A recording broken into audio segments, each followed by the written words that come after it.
Welcome everyone to the Innovaderm webinar entitled Non-invasive Methods to Study Molecular Biomarkers in the Skin, Tape Stripping and Beyond. I am Anne-Marie Gaulin and I'm the Chief Business Officer at Innovaderm, and I will be your host this morning. Thank you for joining in such a large number to this event. We started a few years ago to organize breakfast meeting during the AAD meeting, presenting topics on clinical research and dermatology we believe would be of interest to our clients. For well-known reasons, we had to cancel last year's event, but this year we definitely did not want to miss the opportunity to work or to present to you this webinar, and we selected to do it via webinar. So maybe next year we'll be able to do this in person. So before we start with Dr. Bissonnette's talk, please let me give you a quick update on Innovaderm. So the next slide, please. So who's Innovaderm? We're a CRO, full service CRO. We've managed 80 clinical trials in dermatology in the last 5 years. We have access to over 2,000 investigators, mostly dermatologists, located in US and Canada and in Europe. We are a team of 200 employees. We have capabilities in North America, in Europe, and the APAC region. And as I mentioned, we offer full service. So next slide. We work with 100% of our studies are with new chemical entities, and we work with all kinds of product forms, so sub-Q, IV, oral, and topical compounds. Our study varies from as small as 20 patient studies, POC, that we've done for some of you in the past few years, up to 650 trial studies in atopic dermatitis, for instance, and sites. We have single center to 80 plus sites trial that we manage. The studies are ran a lot in the US, in Canada and Europe, and also in the APAC region. And I'll show you in a few minutes our global reach. We also work, 50% of our studies are in phase 2, but a quarter of them are in phase 3. And we have also quite a few phase 1 studies that we've worked in the past. Next slide. We have complete therapeutic experience. So besides the more common indications such as acne, dermatitis, atopic dermatitis, and psoriasis, we've also worked in more rare disease like bullous pemphigoid, ichthyosis, notalgia paresthetica, prurigo nodularis, pyoderma gangrenosum, and many other types of indication. Next slide. So we have a wide geographical coverage. We're well established in the US. 75% of our client is US based. We do cater to small to mid-sized biotech companies and specialty pharmas in dermatology. And we have capabilities in most major dermatology countries, North America, Europe, and the APAC region. So this was just a brief summary of who we are. So I just want to tell you before we start Dr. Bissonnette's presentation that we will have a Q&A session at the end of the presentation. So if you have any questions, please write them in the Q&A section on your screen, and we will try to answer them at the end of the presentation. In the meantime, we also have 2 poll questions that should pop up at about now. Yes. So if you can answer those questions, it would be interesting for us. They are anonymous. Answers will be anonymous, and they're really for our marketing purposes. So we will have these 2 pop-up questions now and also towards the end of the presentation. So without further delay, I am pleased to introduce Robert Bissonnette, our speaker for today. So a small introduction.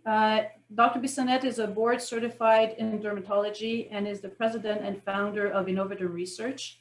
Dr. Bissonnette graduated from the University of Montreal with a medical degree. He completed his residency training in dermatology at the University of Montreal and his basic and clinical research training at McGill University and the University of British Columbia, where he focused on photodynamic therapy. He acted as associate professor of dermatology at the University of Montreal until 2004. Research being his main interest, he started his activity in clinical research at the teaching hospital affiliated with the University of Montreal, and in 2000, combining his current continued passion for research and also his entrepreneurial taste, he decided to found his own clinical research center in the center of Montreal, so downtown Montreal. In 2013, strong with the success of the clinical site, the decision was to expand Innovaderm's capability to CRO services as well. He has published close to 200 articles and book chapters, and he is often solicited to give lecture on many dermatology national and international meetings. So without any further delay, Dr. Bissonnette, it's your turn. Very good. Thank you very much for the very, very nice introduction. Now I will try.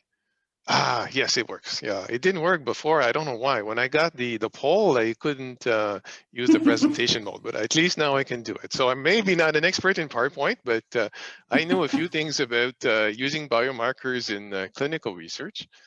So why use biomarkers in clinical research? So we have, as a CRO, and I personally as an investigator, participated in numerous trials with biomarkers over the years. And it's usually one of those four reasons. First, to get an insight on the mechanism of action of a drug. Many companies want either to have this very early on when they're developing drugs, or they want to have this before they launch. So biomarker studies are a really, really good way of trying to understand how it works, specifically when you use non-invasive biomarkers, because you're not limited by the times where you can actually see what's going on in the skin. Highly sensitive measure of efficacy, and I'll try to make a case in the next few minutes that biomarkers are usually more sensitive than the human eye, than what is usually used in most dermatology indications to assess efficacy, which is subjective evaluation by the clinical investigator. Personalized medicine, so we hear a lot about that. Unfortunately, it does not yet reach inflammatory skin disease in terms of something that dermatologists use on a daily basis. Some of our indications are probably not ideal for that because we're so advanced in terms of finding very efficacious drugs that it's less relevant. But many of the newer indications, we see that the efficacy can be very, very good, but in a small number of patients. So I'm personally convinced that this will be something we'll be using in the next 10 years. And finally, increase our understanding of the disease, which can be interesting from a greater good perspective, but also interesting for a company that is developing drugs in a certain indication, because it can give hints of what would be the next most interesting target. So the classical biomarker approach, as you probably all know, is to use skin biopsies and blood. So skin biopsies to do immunohistochemistry, gene expressions, proteinomics. This has been used for numerous years. As long as I can remember being involved in clinical research, every once in a while we had biopsies where biomarkers were looked at. So as I mentioned, I'll try to make a case on the sensitivity of using biomarkers in clinical research. This Lisa Beck publication, New England Journal of Medicine, phase 1 study with dupilumab published many years ago, looked at comparing different doses of dupilumab to placebo. Biopsies and clinical evaluations were done at baseline in week 4. And as you can see on this slide, when you look at the typical evaluations that are done in atopic dermatitis research, you see, for example, that EZ50, the endpoint was met at 1 month with the 300 milligrams and 150 milligram of dupilumab. Same thing in terms of pruritus, with p-values that are in between 0.01 to 0.003. However, when the transcriptome was analyzed, and this was done by Dr. Gutman's lab, there was a statistically significant difference for both the 150 and the 300, but the p-values were significantly smaller. This study that we published a few years ago, we compared evaluations by the naked eye to skin biopsies. So this is not non-invasive, it's skin biopsies and biomarkers. What's interesting here is that this study was done at a single center, a clinical research unit in Montreal, by dermatologists that are used to do evaluations in atopic dermatitis. And this was a mini zone type of approach where the topical products were applied on one small area of skin. What it means is that you use clinical conditions where it's easiest for investigators to try to see a difference, because you use one center, you use investigators who are used to do that type of evaluation. In addition, you can compare the area that is treated with the drug with the area that is not treated, the adjacent area. So this is probably the most sensitive way of seeing clinical differences. What was found in this study, so 30 patients with atopic dermatitis were recruited. 4 products were applied on the skin of the same patients on small 3 centimeter areas, vehicle, pimecrolimus, and 2 steroids. And we looked at different things. So what I'll show you today is the first clinical evaluation. So this is the difference between the 4 products. And as you can see, there was a statistically significant difference between the 2 steroids and the vehicle. And at day 15, this was a 15-day study, there was no significant difference between pimecrolimus and vehicle. It was higher, so it was statistically, numerically higher, but not statistically significant. When you look at biomarkers, you see exactly the same thing. So again, the steroids being better than vehicle, statistically significant. The pimecrolimus being better in terms of IL-13 expression and IL-22 expression, this is gene expression on skin biopsies. So numerically lower, so improvement, but not statistically significant.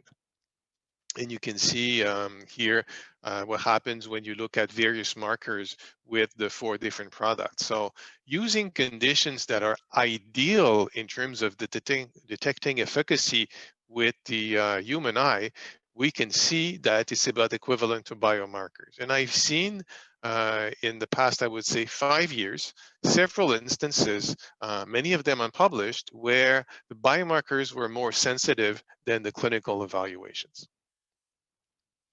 So we talked a lot about biopsies, what I just showed you with biopsies, but you're not here today to hear about biopsies because you know biopsies can be a problem. There's a negative impact on recruitment. This can vary depending on the population that is targeted. Obviously, a biopsy on the lower back is very different from a biopsy on the face. In an acne study, younger patients tend to be less interested by skin biopsies than older patients. So there's a negative impact on recruitment, but even if you can recruit patients that are needed for a trial, you could have issues. And as a CRO, we've encountered issues in some of the trials that we manage where we have a high number of patients that refuse a second biopsy. So you start with a study, you have a subgroup of patients for biopsies, you enroll in that subgroup, but at the end, at the primary endpoint, if you have too many patients who say no to the second biopsy, you're in trouble. And we've seen this mostly in studies with young patients. So young patients don't tend to heal as well as older patients. So they may be more, and in my experience, they tend to be more concerned with the aesthetic outcome of the biopsy. And at week 4 or week 12, as you know, the biopsy sites are very red, and some patients are concerned about that. But we've also seen it in a few studies where biopsies were done on areas where it's difficult to do biopsies. And I'm specifically thinking about palms and soles. So biopsies on palms and soles are painful. The proportion of patients who eventually get an infection is higher, so it's not rare in those instances that you have patients who will refuse the second biopsy. There's also a limit in terms of number of biopsies, limit in terms of number of biopsies per day that the ethics committee will allow us, and that is also acceptable from a medical perspective, and limit in terms of the days where you do the biopsies. If you do a study with a biopsy at baseline and a biopsy at week 4, it's possible to convince patients to do that. But if you want a biopsy done at day 1, day 2, day 4, day 7, day 14, then we have issues. And obviously, the pain is an issue for some patient populations, specifically in children. So there's a need for non-invasive techniques. Today, I'll be talking about 3 non-invasive techniques with which we have had the opportunity to work at Innovaderm: tape stripping, transepidermal analysis patch, and microneedling. So let's start by tape stripping. So tape stripping is becoming more and more popular. You can find publications dating back to about 17 years ago using tape stripping to look at either RNA expression, gene expression, protein dosing, or lipids.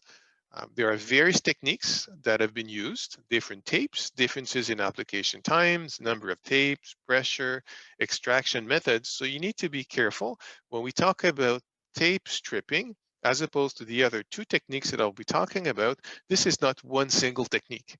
Depending on which tape is used, how it is done, how many tapes, how it is analyzed, we're talking about a strategy, but various different techniques. If you look at the literature, and even if you don't look at the literature, you probably have seen over the past 2-3 years that the number of publications using tape stripping has exploded. There are many centers that are using this method now to study the skin, sometimes in drug studies, sometimes in non-drug studies. There's a company based in California called DermTech that is offering services for gene expression, so RNA analysis on tape strips. This company does have a patent on measuring RNA from tape stripping. They use their own tape and their own technique, and the patent dates back about 15 years ago. We have worked in clinical trials with DermTech.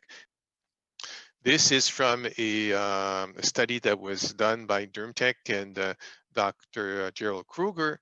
What the study looked at was gene expression of various genes in healthy volunteers, here in green, and in quote unquote normal skin of patients with psoriasis. You see some small differences in lesional skin of patients with psoriasis, where you see huge differences in gene expression in some of the typical genes that are known to be increased in psoriatic skin, like IL-1, beta defensin, and S100A9. This is a study we published recently in the Journal of Allergy and Clinical Immunology. In this study, we worked in collaboration with Emma Gutman. And what we did was to look at gene expression in skin of patients with psoriasis and atopic dermatitis. So the bulk of the publications are in atopic dermatitis using tape stripping, and we wanted to see, using techniques that were used for atopic dermatitis, what type of signal we would see for psoriasis. So in this study, a total of 60 subjects were recruited, 20 subjects with atopic dermatitis, 20 subjects with psoriasis, and 20 healthy subjects. Each subject had a measurement at tape stripping with DSQAM Q-derm. 20 tapes total were taken on normal skin, normal looking skin, and lesional skin. RNA was extracted. The recovery rate was very good. This is a typical example of a heat map looking at normal skin. The first column, atopic dermatitis, normal skin, and lesional skin. So as it has been published in the past with skin biopsies, and as Dr. Gutman had published before, there's a difference in gene expression between normal skin of atopic dermatitis patients and normal skin of non-atopic patients. There's a striking difference between normal skin and lesional skin, and we can see the same in psoriasis. So when we look specifically at some of the markers, the study showed a little bit like the skin biopsies. that Th2 markers were increased in atopic dermatitis, but not in psoriasis. Specifically, IL-13 was increased in both normal skin and lesional skin. IL-4 was increased in lesional skin, IL-5 as well. There were some increase in innate immunity markers, including one, INOS, that was only present in psoriasis, so only present in psoriasis skin. The increase was only seen in the skin, so this could be in this limited study used as a almost as a diagnostic marker of psoriasis as compared to atopic dermatitis. Th1, some increases more in psoriasis than atopic dermatitis. Interferon gamma, for example, higher for psoriasis than atopic dermatitis. IL-17, higher in psoriasis, some increase in lesional skin and atopic dermatitis, as has been reported before. And some other markers like TARC, which has been reported to be elevated in both psoriasis and atopic dermatitis. You see that there was a nice IL-31 signal, so the itch cytokine in atopic dermatitis lesional skin, which was not really present in psoriasis. It's also possible to look at proteins. So this study, this graph comes from a study that was conducted by Novartis, a study that looked at the effect of secukinumab. And what they did was in this study to use tape stripping in order to measure various cytokines. And this is for IL-17A, which was very low in healthy volunteers and elevated in each patient with psoriasis. Another study looking at proteins here, it's a Japanese group that has used a different tapes. So as you remember, I mentioned before that the technique is different depending on the tapes that are used. So most of the studies conducted in North America and Europe used the Q-derm, these quam tapes. This used a different type of tapes called sellotapes. Only 6 tapes were used. And what they did was to measure IL-8 protein levels at different times after treatment with a topical corticosteroid, showing a nice decrease in IL-8 protein presence, which paralleled clinical improvement. Finally, another tape stripping study. So now DSQUAM, looking at protein as well, tapes from lesional skin and non-lesional skin.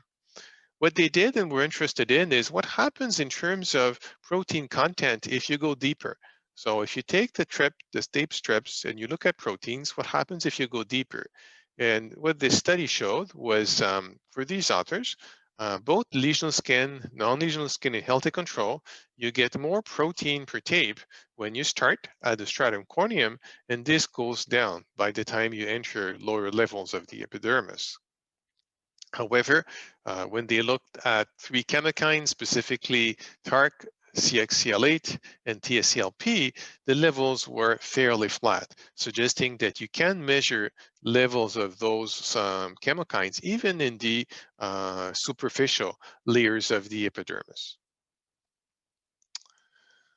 Very good. So lipid analysis, I'll just say a few words about lipid analysis. This is not something in which we have had a lot of expertise or a lot of work or experience. It is something that could be interesting in atopic dermatitis. It is something where in acne vulgaris, some people are interested. This study was done by Dr. Leon's group, Donald Leon's group, who has extensive experience and expertise in measuring lipids from the skin of patients with atopic dermatitis, 30 adult patients with atopic dermatitis, 25 adult controls without atopic dermatitis. They did 20 consecutive tape strips and used only 2 strips for lipid analysis. And using those 2 strips, they were able to find some significant differences in certain ceramides between patients with atopic dermatitis and normal controls, or lesional skin of patients with atopic dermatitis and non-lesional skin. So there was a decrease in some ceramides in patients with atopic dermatitis, which has been reported before with other techniques. So it's also possible to use tape stripping to study lipids. Now, transepidermal patch analysis, this is something different. There's one company called FibroTX from Estonia, which offers this technology. So this is a microarray that is applied on the skin of small patches which contain antibodies targeting proteins of interest. So what the company does is it can create a patch that is specific to the needs of a certain study. So if somebody's interested in measuring a certain number of proteins in the skin, then they can design patches with antibodies that will be able to bind to those proteins, which can, after a 20-minute application, the patch is frozen and then sent to the company for analysis. And with ELISA, they can look at protein levels in the skin. So this is a little bit what it looks like. It is applied on the skin of patients, rehydrated, left for 20 minutes. And this is from a study presented last year at the EADV. This study specifically was done in patients with psoriasis that were between 4 and 18, so more pediatric patients. The TAP was applied on the skin for 20 minutes, and they were able to show increases in the IL-1RA, human metadefensin 2, and IL-8 in lesional skin as compared to perilesional skin and normal skin. Another study with TAP that has been published recently. So here what happened was patients with atopic dermatitis, 10 patients were treated with betamethasone dipropionate, and TAP was applied at baseline, day 4, day 8, and day 15.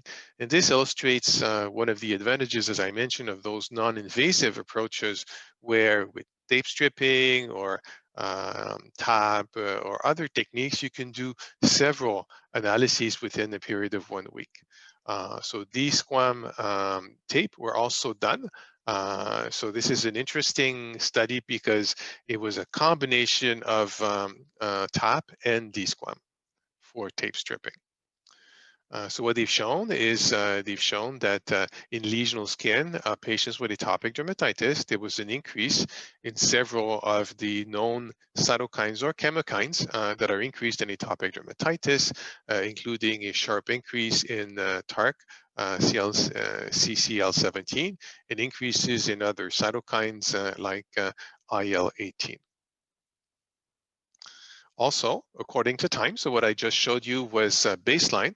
So according to time, following treatment with topical corticosteroid, they could see a rapid decrease in some chemokines and cytokines. Specifically, they could see a rapid decrease in CCL22. There was also rapid decrease in CCL27 and CCL17. Other cytokines like IL-1 alpha didn't change much between baseline and day 14. So this is interesting. So what they did is they did look at the level of the various cytokines and chemokines measured by the TAP approach and measured by tape stripping using Q-derms, and found that there was a nice correlation between the level of those chemokines and cytokines in the skin. So the TAP data for those chemokines and cytokines was in line with the tape stripping approach. Finally, this is a very interesting recent publication using this approach on HS. So there's a limited number of information available in the public domain on using biomarkers in HS. This study used 20 patients, or compared, I should say, 20 patients with hidradenitis suppurativa to 10 healthy controls. TAP was applied on lesional and perilesional skin. Application time was 20 minutes, as it was done in the studies that I just showed you with psoriasis and atopic dermatitis. And if you focus on the central column, the study was able to show an increase in some chemokines and cytokines, specifically IL-1RA, IL-8, highly statistically significant, and human metadefensin 1 and 2. And some of those increases have been reported in skin biopsy. So this is one of the few papers looking at or studies that are in the public domain now, looking at the use of non-invasive biomarkers in patients with HS, and it was able to detect a signal. Finally, microneedling. So this is I would say, a more recent approach for which we also have clinical experience. There is more limited data using this approach, unfortunately, in terms of results in the literature. The approach is interesting. So it's a company called Mindera, based in San Francisco, that is making a microneedle device. So many small needles in this patch that is applied on the skin for 5 minutes. Following applications, biomarkers are eluted, and then you can look at, for example, gene expression using PCR. So this is a little bit what it looks like. This is the device. So you apply the device on the patient's skin. You press the button, which will put the plaque with the small needles on the surface of the skin. You need to wait for 5 minutes, and then you can take it off and put it in a buffer. It does make a fair amount of noise when you apply this, when you push this button. So you need to warn patients. However, from a tolerance perspective, it's interesting. It's fairly well tolerated. As I mentioned, there's only a limited amount of information in terms of data from this in the public domain. So I'm showing you more tolerance data than efficacy data.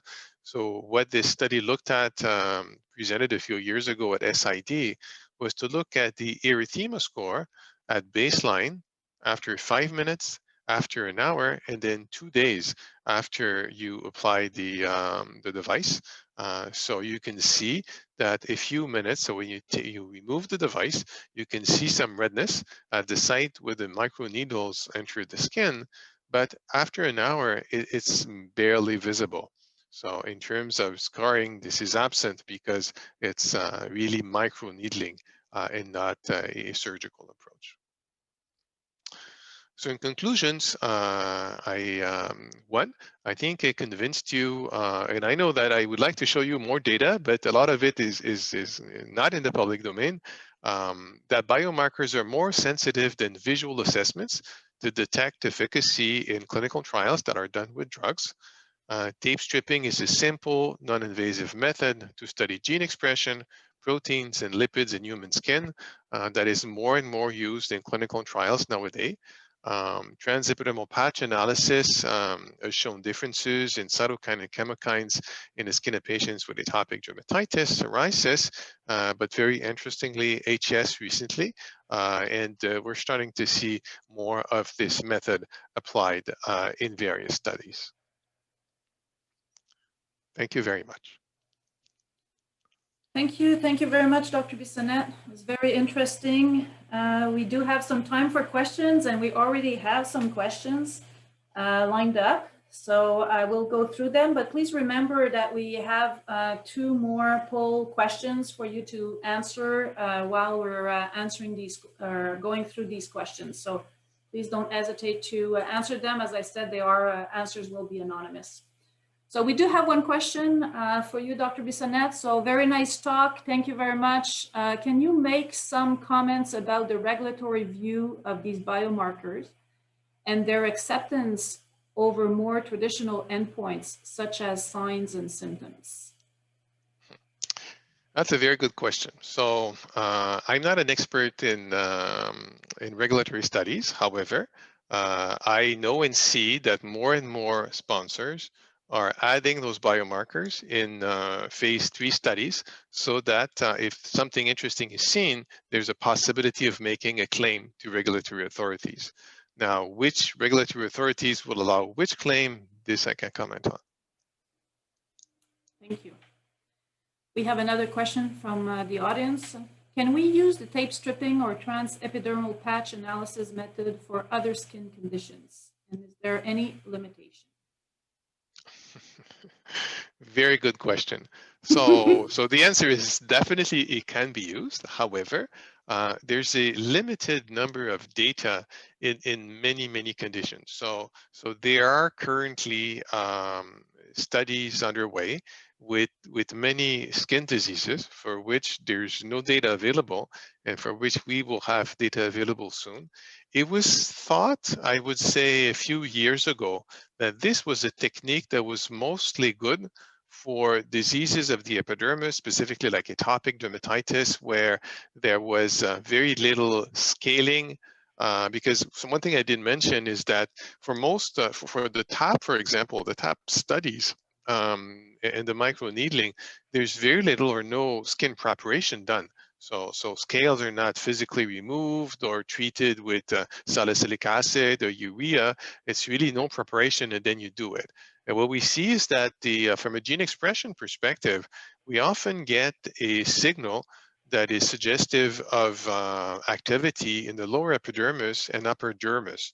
So we can see things that are going on in the dermis. So nowadays, there's more and more interest in using this in other indications. So for example, there is currently a very high interest in a variant of eczema called chronic hand eczema. There are drugs approved for chronic hand eczema in Europe and in Canada, not in the US yet. Many companies are interested into that. And this is an area where skin biopsies are very difficult to do. So one interesting question is, can we, using tape stripping or TAB, get a signal that would enable us to do mechanistic studies on palms and or soles? We don't know yet, but there are things that are on the way, and we should see data for chronic hand eczema probably available in a few months. Thank you. What biomarker information one would lose from tape stripping compared to biopsies? Good. So probably um, you would lose a signal that would come from the hypodermis or the deep dermis. What we've seen and what I've seen when I look at the data that has been published, both with TAP and tape stripping, it looks like cytokines and chemokines that are more active or present in the epidermis, you get a better signal. So if one is interested at what's going on in the epidermis, you probably have an advantage in using those techniques as opposed to a skin biopsy where the signal is mixed with everything that is present in the dermis. However, if somebody's interested with something that takes place in the mid dermis or lower dermis or hypodermis, possibly a biopsy is better. One thing for which we have limited information is how deep do we get in terms of removing the epidermis when we do tape stripping, and how variable is this between patients in the same study. In the study that that I presented, that we conducted at our clinical research unit in Montreal, where Dr. Getman did the analysis on tape stripping, we also had, for every patient, we also did a skin biopsy for a histopathology analysis after the 20 tape strips. So this has not been analyzed yet, but eventually what we want to do is we want to do one to know, one, where are we on average in terms of depth, and two, if we could correlate between patients the signal that would come from a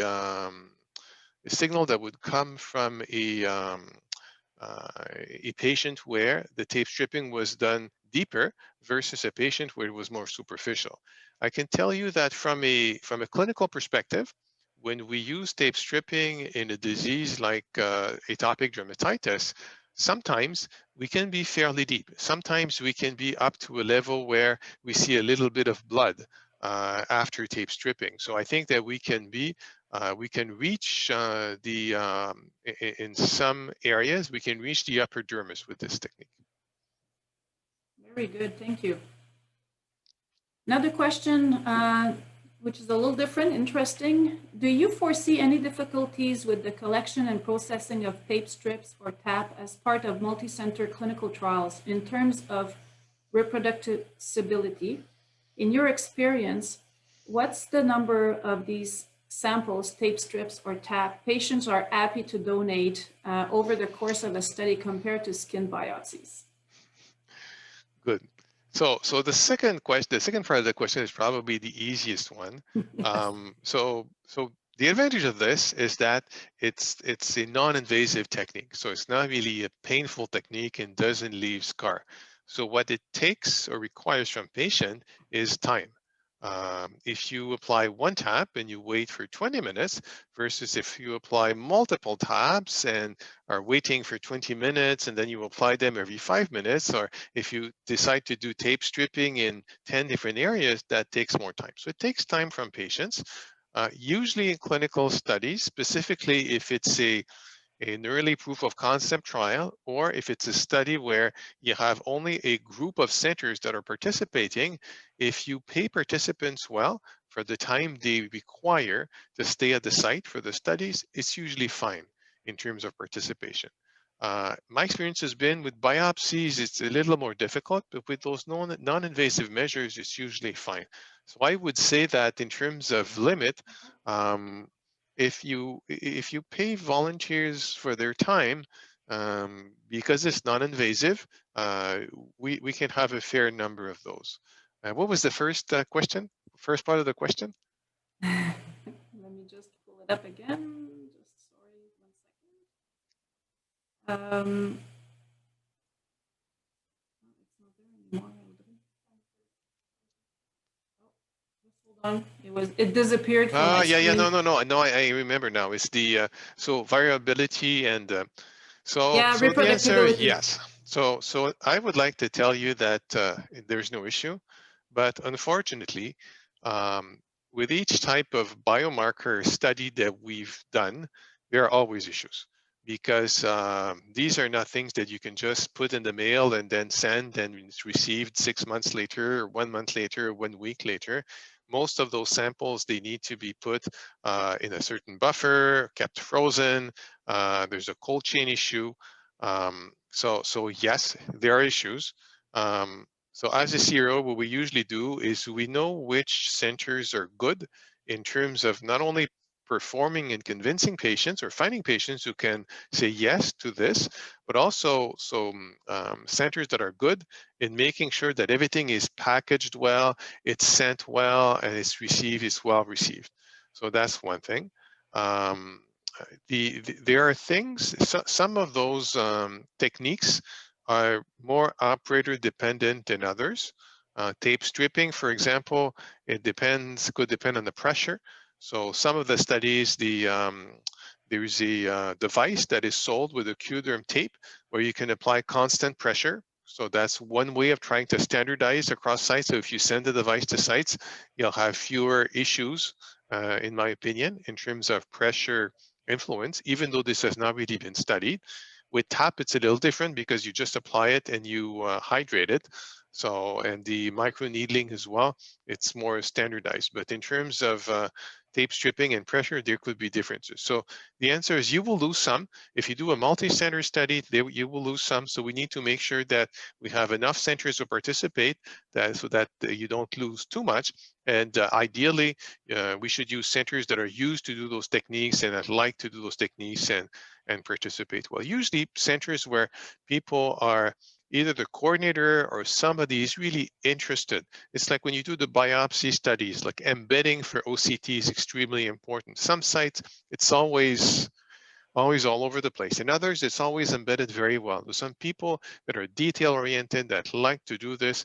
It's interesting because what we see is that when you get those type of people at a site, you get things that are well done, and it's well sent, and it's well received, and it hasn't thought. One and two, more patients say yes because they like to do it, as opposed to other sites where coordinators may not like to do the techniques, so it takes more of their time, and you have only one patient out of 10 who would say yes.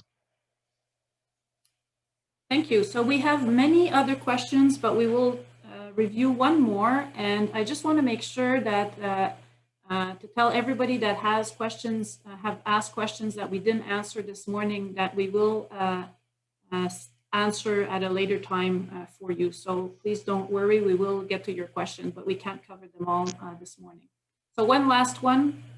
Do you need to have specific biomarkers in mind to consider tape stripping in a study? Or has the tape stripping approach been used for a broad search of potential biomarkers?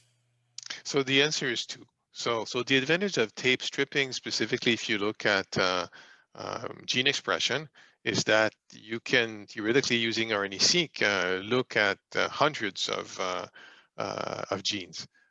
It's a little bit more limited in terms of protein analysis with TAP, because as I've shown you, you need to decide on how many proteins you want to study, because you cannot study 200 proteins on a single patient with one single device. But in terms of gene expression, and I've often seen companies with no real idea on the mechanism of action of their drug in patients. Sometimes people have some limited data in vitro. In very early phase studies, just use the tape stripping approach as a screening approach to try to see which genes are influenced. Very good. Well, thank you very much. It's 11:47, so I know that people are usually very busy. We'll let them go. And I want to thank you, Dr. Bissonnette, for this very interesting talk, and also thank everybody that connected this morning. As I mentioned earlier, we will answer the questions that are still in the panel and in the chat, and we will send you those answers very shortly. So thank you very much, and have a good rest of the day. Thank you. Thank you.